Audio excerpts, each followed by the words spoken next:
मित्रों नमस्कार। Parameter of law के इस चैनल में मैं आपका हार्दिक स्वागत करता हूं।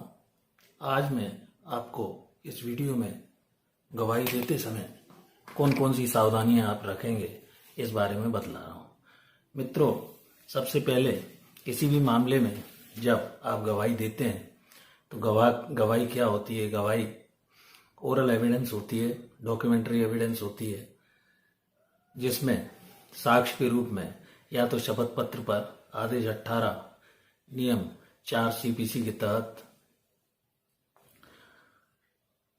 एफिडेविट पर एग्जामिनेशन इन चीफ कोर्ट में प्रस्तुत कर दिया जाता है, जिससे गवाही में समय बचे। उसके साथ साथ कोई फैक्ट्स यदि रह गए हैं तो वो एग्जामिनेशन इन चीफ यानी मुख्य परीक्षण के रूप में आपके वकील साहब न्यायालय के समक्ष आपका कथन कराते हैं। इसके बाद सामने वाला पक्ष उसमें क्रॉस एग्जामिनेशन करता है, जो आपने एग्जामिनेशन इन चीफ में, चाहे वो बाय वे ऑफ एफिडेविट हो, चाहे ओरल एविडेंस हो या डॉक्यूमेंट, उस पर जिरे करता है। इसमें बड़े सोच समझकर आपको शपथ पर अपना बयान देना होता है, जो ओरल एविडेंस से समर्थित होगा, डॉक्यूमेंट्री एविडेंस से समर्थित होगा, क्रॉस एग्जामिनेशन भी आप पर होगा। तो इसके लिए सबसे महत्वपूर्ण यह है कि आपके वकील साहब आपसे examination in chief, cross examination की पेशी के पूर्व अपने ऑफिस में बुलाकर सारी स्थिति को आपको समझाएं, जिससे आपको मुख्य परीक्षण में क्या कहना है, एग्जामिनेशन इन चीफ में क्या कहना है, किस किस तरह का क्रॉस में क्वेश्चन पूछा जा सकता है, इसकी रिहर्सल जैसी आपकी हो जाती है तो आप अच्छे से गवाही दे सकते हैं। न्यायालय आपको जब बुलाता है स्टेट वगैरह के केस में इंडिपेंडेंट गवाह के रूप में, तो आपको आने जाने का खर्चा, दूरी आदि देखकर न्यायालय उस खर्चे को भी दिला सकता है। तो ये सब सावधानियां हैं जो आपको रखनी है। दूसरा ये है कि कंप्लेनेंट के रूप में आप गवाही अगर स्टेट के केस में देने जाते हैं तो आपको असिस्टेंट पब्लिक प्रोसिक्यूटर या पब्लिक प्रोसिक्यूटर उन गवाहों के बयान के रूप में केस डायरी में जो बयान 161 सीआरपीसी के तहत लिए गए पुलिस द्वारा, उन बयानों को रिफ्रेशिंग मेमोरी में वो समझाते हैं आपको, उस बयान को पढ़ लेना चाहिए, देख लीजिए। उन्हीं बयानों पर कॉन्ट्राडिक्शन आदि होंगे तो वो स्टेट के केस में। अगर कोई सिविल मामला है तो जो भी आपने बयान, जो आपका मामला है वादी का, वो न्यायालय के समक्ष आपको उसी एविडेंस के रूप में जो आपके दावे का समर्थन करे, वादी को अपना दावा स्वयं सिद्ध करना होता है। जबकि प्रोसिक्यूशन के केस में मामला थोड़ा भिन्न होता है।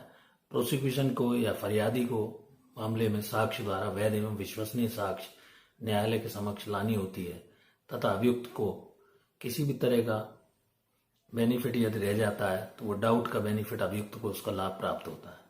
Prosecution must prove his case beyond all reasonable doubt. जबकि सिविल केस में वादी या प्लेंटिफ को अपना मामला स्वयं की वैध एवं विश्वसनीय साक्ष्य से सिद्ध करना होता है। दूसरा, जब भी गवाही आपकी चाहे सिविल की हो या क्रिमिनल की हो, आजकल तो कंप्यूटर वगैरह आ गए हैं, हाथ से यदि प्रोसेस राइटर आपको बयान लिख रहा है तो कोर्ट की उपस्थिति में ही आप अपना बयान लिखवाएं। थोड़ा ध्यान रखें, क्योंकि प्रोसेस राइटर यदि उसमें कोई गैप आदि छोड़ देगा तो बाद में कुछ इंटरपोलेशन जुडिशियल रिकॉर्ड कर सकता है। तो उसकी सर्टिफाइड कॉपी भी ले लें।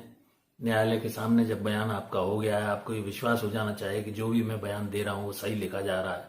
यदि उसमें किसी तरह की हेरा फेरी लगती है तो आप आपत्ति लें, उसमें नोट डलवा दें कि जिस तरह मैं बयान दे रहा हूँ उस तरह बयान नहीं लिखा जा रहा है, इसमें गैप छोड़े जा रहे हैं, मुझे संदेह है कि इसमें बाद में किसी तरह की हेरा फेरी हो सकती है। उसकी सर्टिफाइड कॉपी निकाल लें। अनसर्टिफाइड कॉपी भी ले सकते हैं बराबर उनमें, जो बाद में हेरा फेरी से बचने के लिए आपका एक रिकॉर्ड भी हो जाएगा कि मैंने ये बयान दिए थे, ऐसे नहीं दिए थे। इसके अलावा जब आपका वादी का परीक्षण सिविल केस में पूर्ण हो जाएगा, क्रॉस हो गया, उसकी कॉपी ले लें। फिर प्रतिवादी के जब बयान होते हैं उसकी भी इसी तरह कॉपी आप सर्टिफाइड अनसर्टिफाइड ले सकते हैं। स्टेट के केस में यदि कोई डिफेंस वगैरह आपकी बचाव में आप देते हैं और अनावश्यक प्रोसिक्यूशन की ओर से आपको टोकाटाकी की जाती है, जैसा कि वो एग्जामिनेशन इन चीफ में जबकि क्वेश्चंस को पूछकर उस तरह लिखाता है, आप उसमें अड़ सकते हैं और ये कह सकते हैं कि इस तरह मेरा पूछने का अधिकार है और मैं पूछूंगा। तो ये सब चीज़ों का आप ध्यान प्रोसिक्यूशन के बयान या प्रोसिक्यूशन के केस में जब डिफेंस या बचाव के रूप में आप अपना बयान दे रहे हैं तो ध्यान रख सकते हैं। यदि अनावश्यक न्यायालय हस्तक्षेप करता है और प्रोसिक्यूशन का फेवर करता है तो आप अपने मामले को वहाँ से ट्रांसफर भी करा सकते हैं। तो ये मोटी मोटी सावधानियाँ आपको अपने साक्ष्य के दौरान सावधानी बरतकर आप अपने मामले को विन कर सकते हैं, जीत सकते हैं। इन चीज़ों का आपको साक्ष्य देते समय विशेष ध्यान रखना है। जब भी न्यायालय ने आपको बुलाया है, आपको वहाँ उपस्थित होना है, अपना कथन देना है, चाहे वो एग्जामिनेशन चीफ आपका एफिडेविट के रूप में हो, सिविल में अलग से कोई एविडेंस अगर छूट गई है तो वकील साहब उसको कराएंगे। क्रॉस में आपके सामने वाले प्रतिपक्ष या प्रतिवादी के वकील उसमें जिरह करेंगे, फिर वो अपनी एविडेंस देंगे, उसमें आपको भी जिरह का मौका मिलेगा। तो इन सावधानियों को आप ध्यान रखिए, किसी भी तरह का उसमें लापरवाही ना करें, तभी आप केस विन कर पाएंगे। क्योंकि न्यायालय के समक्ष जब भी आपके अधिवक्ता उपस्थित हों, जज साहब वहाँ डाइस पर हों, तभी बयान कराएं। उनकी अनुपस्थिति में यदि जज साहब बोल कर चले गए, बीच बीच में कभी ऐसे अवसर आ जाते हैं कि वो वहाँ उपस्थित नहीं है, आप कभी अनुपस्थिति में अपने कथन न कराएं, उसका नुकसान खामियाजा आपको भुगतना पड़ सकता है। तो इन छोटी छोटी मोटी बातों को मैंने आपको साक्ष्य के दौरान क्या क्या परेशानी जाती हैं, किन किन सावधानी है और किन किन बातों को ध्यान में रखना है, ये आपको इस वीडियो में बतलाने का प्रयास किया। सिविल और क्रिमिनल केसेस दोनों ही केसों में सावधानी वांछनीय है। सावधानी रखकर आप अपने मामले को अच्छे ढंग से न्यायालय के समक्ष रख सकते हैं, उसमें सफल हो सकते हैं। तो मैंने ये इस वीडियो में साक्ष्य के दौरान कौन कौन सी सावधानियां रखें इस बारे में आपको बतलाने का प्रयास किया। आशा करता हूं मित्रों, इस चैनल के माध्यम से जो भी मैं आपको वीडियो द्वारा बताने का, कानूनी बिंदुओं पर बताने का प्रयास कर रहा हूं, वो आपको जानकारी अच्छी लग रही होगी और इसमें आपको कुछ न कुछ महत्वपूर्ण जानकारियां कानूनी मिलने और मिल चुकी हैं।